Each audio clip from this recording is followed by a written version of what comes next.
datos tenemos ahí para siempre es bueno recordar a una figura como Johnny Pacheco, para que hay figuras que no se puede permitir bajo ningún concepto que sean olvidadas.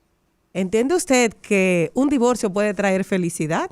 Pues en este caso sí, y trajo mucho dinero de por medio, porque la Fania nace por un divorcio. Conoció a su socio Jerry Masucci cuando lo contrató para llegar el caso de su divorcio, Johnny Pacheco, y juntos decidieron crear la disquera que internacionalizó la salsa.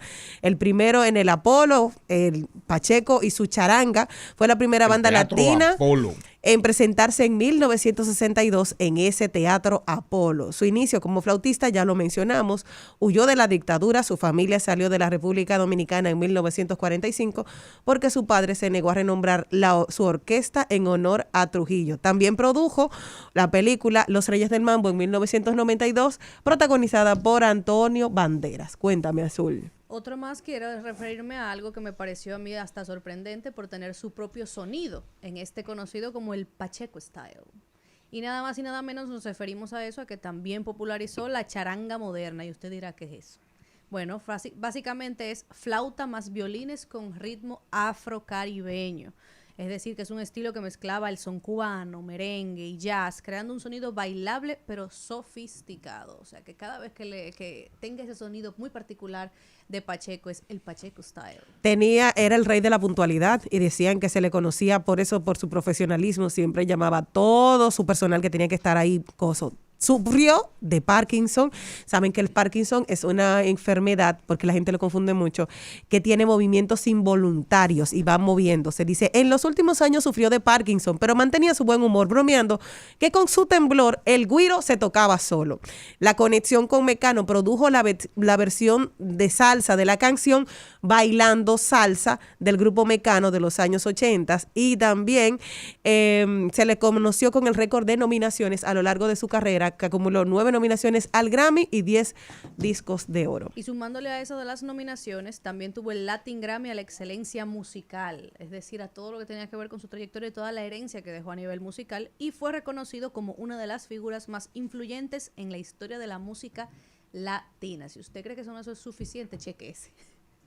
Hay un tema también ahí mismo, que fue el primer artista latino en los Estados Unidos en vender 100,000 copias de un solo álbum con el LP de Pacheco y su charanga en 1960. Ahí va a estar siempre la discusión, que es la misma discusión del son. Eternamente encontramos que si el son es de Santiago de los Caballeros o si el son es de Santiago de Cuba. Esa discusión debe tener como 80 años, 90 años.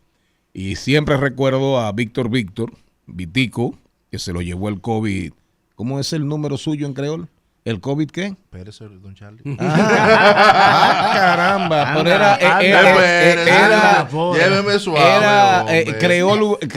Era creol en el momento. De Google. En el momento. De Google. No, Pandanef. Bueno. Sí, 19. Y 19 francés y 19 en inglés. La discusión del son, que qué pena que Maribel Contreras no esté aquí, que maneja ese tema. Maneja ese tema perfectamente. Pero el tema de la salsa igual. ¿Qué dicen los cubanos? Pacheco no inventó la salsa. Los cubanos dicen, bueno, la salsa es una fusión de la rumba cubana y del son. La rumba cubana y el son, y de ahí sale la salsa. Entonces vienen los dominicanos, vienen los puertorriqueños y dicen, ¿qué pasó? La salsa es un invento de la Fania, de Pacheco, que con todos esos ritmos le puso un nombre como para nuevo, cuando al final era la fusión de varios ritmos.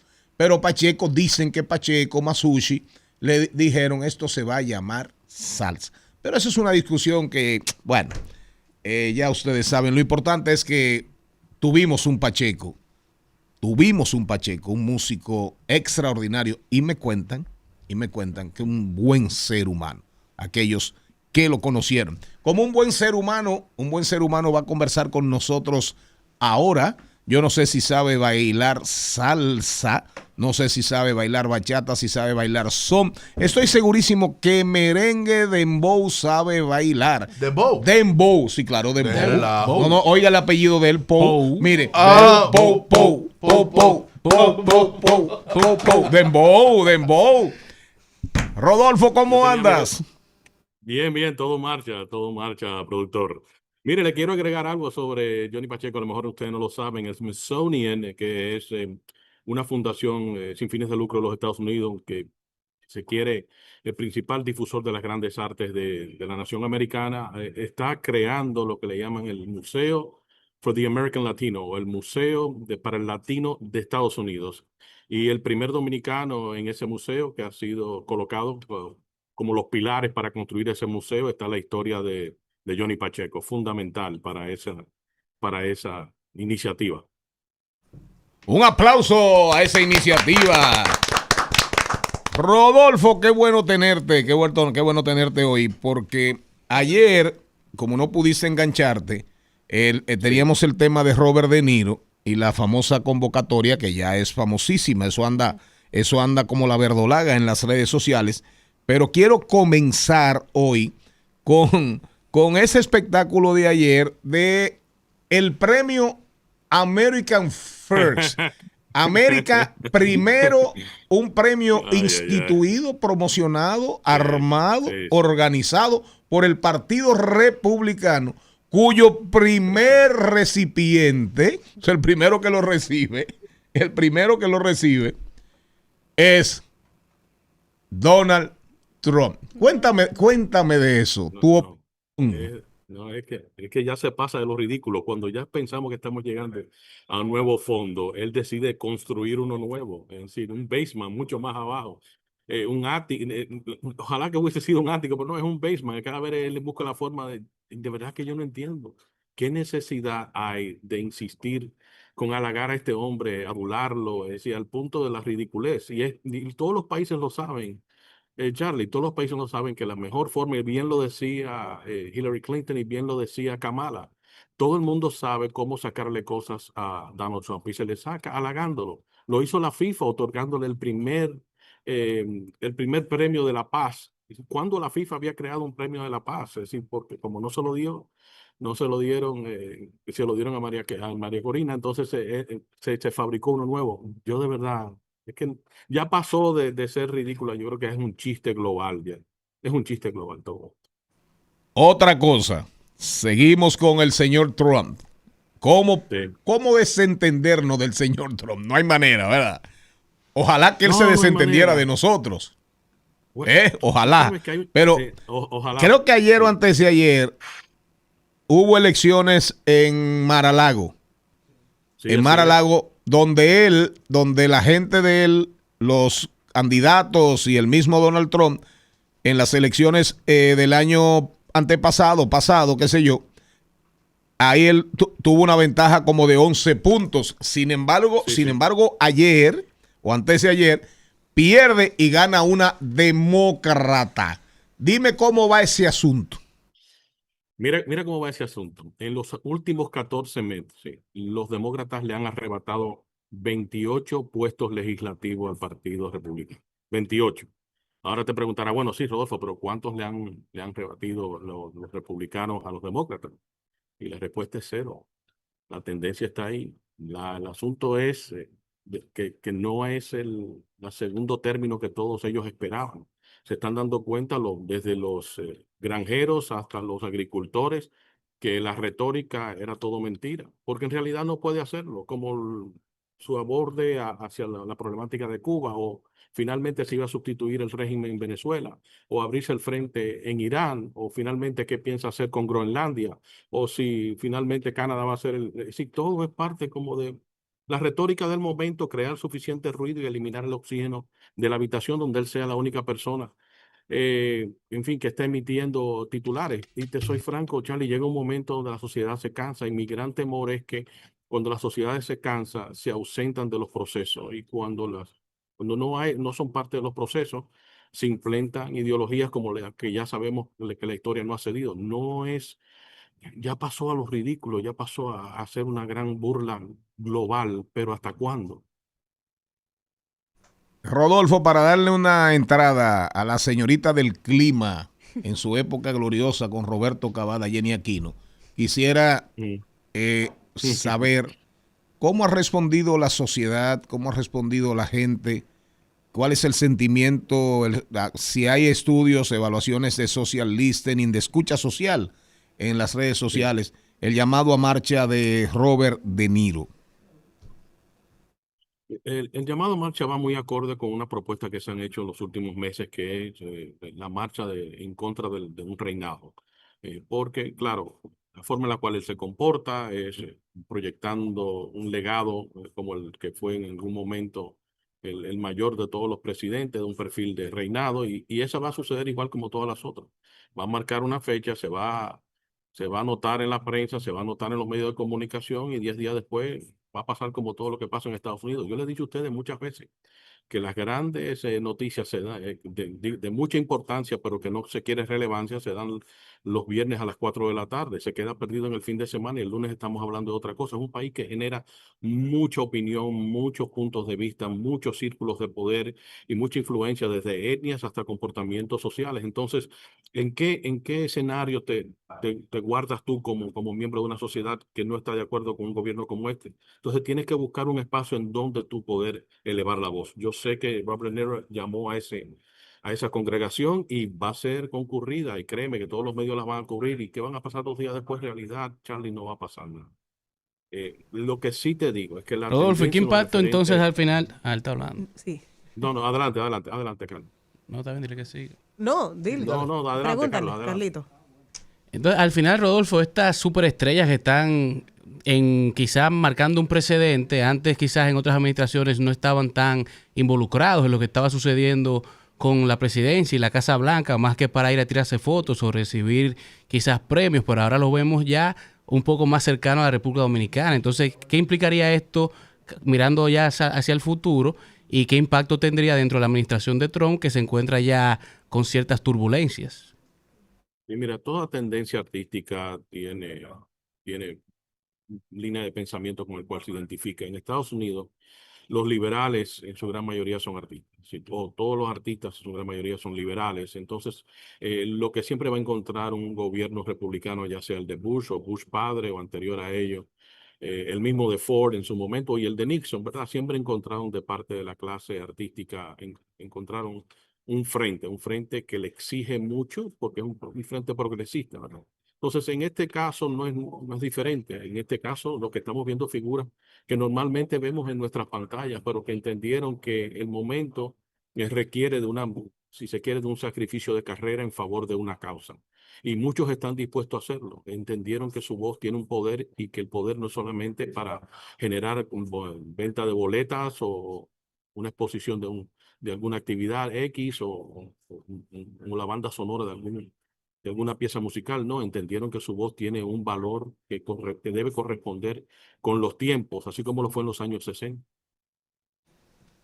Rodolfo, mira, hace ya un mes nosotros estuvimos sabiendo de la situación de la congresista republicana Ángela Vergara, que era la colombiana, que era la representante colombiana, que hablaba de que su hijo había sido detenido. Ya tenía 20 días, fue a principios de febrero, que tenía a Rafael Alfonso Vergara. Habían detenido a su hijo y ella dijo que ella apostaba por Trump, porque decían que se iban a llevar a los delincuentes. Y entonces ella llorando se hizo viral en redes sociales porque se llevaron a su hijo. ¿Qué se ha sabido más del tema? Porque yo he estado buscando información como darle una cierta continuidad y como, ok, se lo llevó el ICE, pues pasó, pum, sin pena ni gloria, y ha pasado un mes, supuestamente dicen que hay algún arreglo diplomático, pero no se sabe nada aquí. Quiero saber si se sabe algo allá en Estados Unidos de esto, si los medios latinos siguen una continuidad con esto.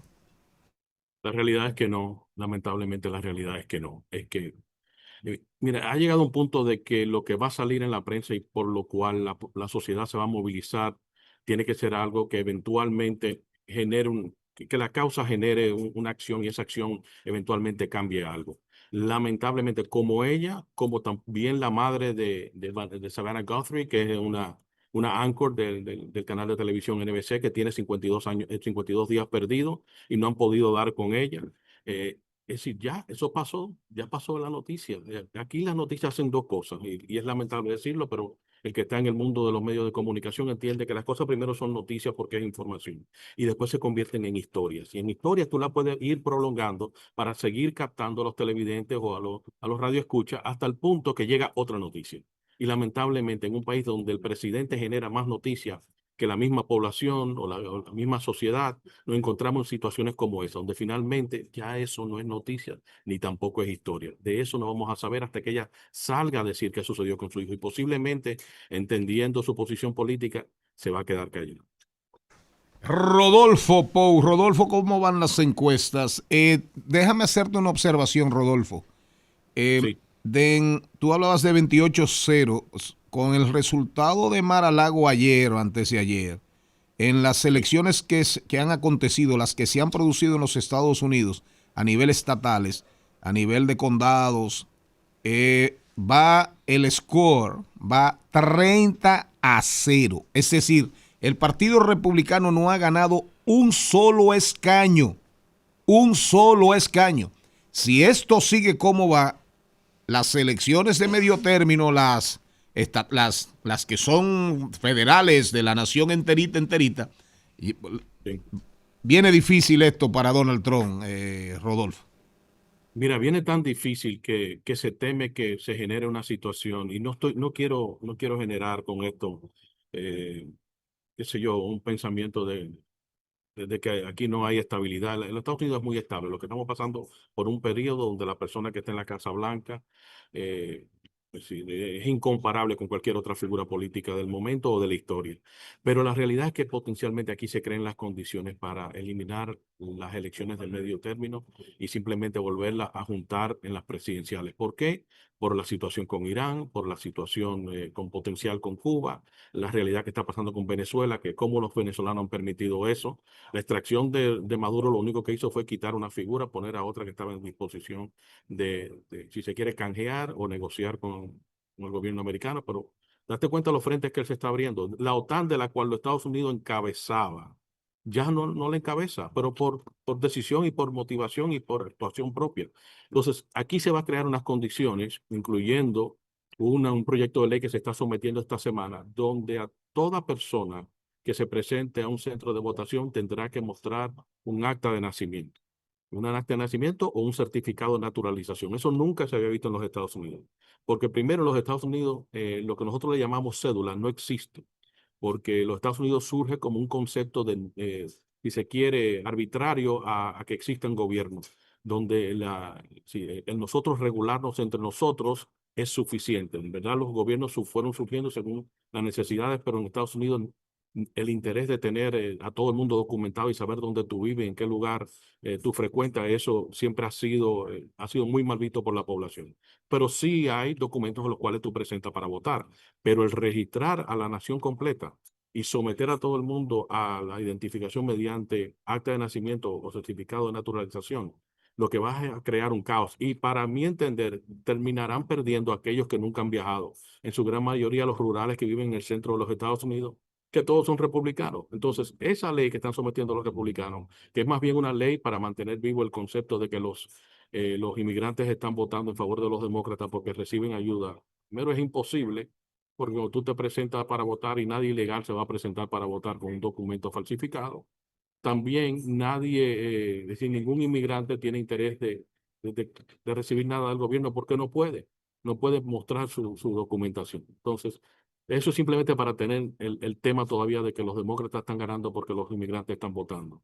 Y hay muchas personas en este país, lamentablemente tener que decirlo, muchas personas ignorantes. Ese Estados Unidos que nosotros siempre pensamos que era la gran potencia intelectual y económica, cuando uno está dentro del animal y le ve las entrañas y se da cuenta que más allá de los focos de poder, que lo que son Nueva York, New York, Michigan, la Florida, North Carolina, Texas y California y a lo mejor Nevada, cuando tú ves más allá, el resto lo que son lugares que están siendo mantenidos por las otras grandes ciudades y grandes estados. En realidad es un país muy, muy rural. Gracias a Rodolfo Pou, siempre brillante. Rodolfo, para despedirnos, y nos vamos a despedir con música, dijo Donald Trump al recibir el premio de su propio partido, American First, América Primero, dijo que Sí. hoy más que nunca se está respetando a los Estados Unidos. Oiga usted, y ahí uno mira para Canadá, uno mira para España, uno mira para Italia con la Meloni, uno mira para donde Macron, uno mira para donde Merckx, el alemán, uno mira para todas partes y lo único que uno siente es irrespeto y una especie como vete al carajo. ¿Qué tú dices? No estás lejos de lo cierto. Esa es la realidad. Aquí se le perdió el respeto a él, de la misma forma que él le perdió el respeto al cargo de la presidencia de la misma Casa Blanca. Y todo el mundo lo nota. Nadie, sí, aquí hay unas ansias de que acaben de pasar los 4 años, esperando que Dios le dé mucha salud, porque nadie quiere encontrarse en una situación donde hay un cambio, un paso de mando al vicepresidente, que es una persona. Si pensamos que Donald Trump era una persona, un egomaniático, posiblemente sea peor. Rodolfo Pou, vamos a despedirlo. Rodolfo Pou, el rey del dembow verbal, del dembow conceptual. Pou.